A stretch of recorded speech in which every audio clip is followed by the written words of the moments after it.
Hi guys, I'm Laura Vitale, and today I want to show you very quickly how to make your very own instant vanilla pudding mix. I meant to share this with you throughout the holiday season, but there wasn't enough days, there wasn't enough time to share with you everything I wanted to share, so I figured I might as well share it with you anyway because it was something that was really highly requested, and we eat vanilla pudding all year, and you can make so many different things with it. And when you have this mix on hand, I mean, it's just so incredibly easy. You're gonna absolutely love it. The ingredients you'll need are not very many. What you need is some low-fat dry milk powder, and what I have here are the seeds from one vanilla bean, which I just scraped out of this little guy right here, granulated sugar, cornstarch, and there's also a pinch of salt in there, and that's all you're going to need to make the actual dry mixture. But I'm also going to show you how to take the mix and turn it into vanilla pudding, which is very easy. Now what I like to do is I like to take my cornstarch, and I do like to sift it. I like to sift my cornstarch and my sugar because I want to make sure that there are no lumps. You see these lumps right there? I want a very, very smooth mixture. So I like to just pass these through a sieve. Ooh, look at that powder. Just like that. And then you add your dry milk powder and your vanilla beans. Now, you can make, I usually make a double batch because I like to have it on hand, because when you can add this to cookies, you can add vanilla pudding, you can make vanilla pudding and use it for custard pies. You can just make so many different things with it. That's why I like to make usually a double batch, but this will make quite a bit. And as you'll see, with just a little bit of the dry mixture, we're going to be able to make a good amount of vanilla pudding. You can see the vanilla beans are running through it really nicely. You'll probably do a much better job at incorporating it better, but when you go to store this in an airtight container, because this you'll want to store in an airtight container in your pantry for a while. I mean, this will last months.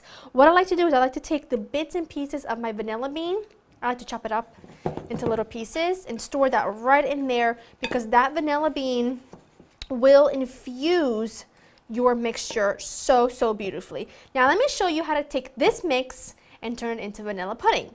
For 2 cups of milk, you are going to need 1/2 of a cup of this mixture. This is what I do.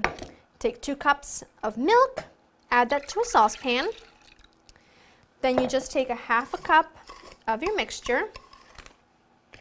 Try not to take the vanilla bean with me, but look at all the seeds. Am I right or am I right?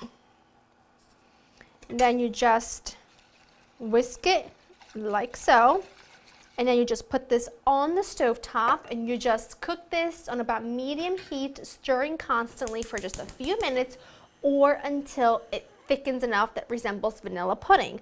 Now what I also have here is some vanilla extract, because it is optional, but I really like the vanilla flavor bumped up a few notches. So once this thickens, I'm going to add a little bit of my vanilla extract to my vanilla pudding, even though there are vanilla seeds in there, vanilla beans in there, because I like just a very deep, pure vanilla flavor. So I'm just going to keep my eye on this, keep it whisking, keep it moving, and then I'll show you what it looks like when it's there. My vanilla pudding is nice and thick. I'm going to add just 1 teaspoon of vanilla extract just to really bump up that vanilla flavor.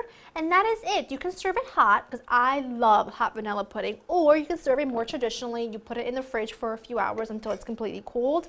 And then I like to just pass this through a sieve just to make sure that there are no lumps, nothing like that, because sometimes it can happen, you know. But that is how you make instant vanilla pudding at home for a fraction of the price, because you can make this whole thing, a big batch of this, for not very much money at all, and it is incredibly good and so useful to have on hand. I can't wait to lick the spoon. Now, if you're wondering, well, normally when I make vanilla pudding out of the box, it's a lot darker and sort of pale yellow in color. You can add color, you know, mixed to this, or you can add a couple of egg yolks to this, but you don't need to. This is exactly how it should be. I love it so much.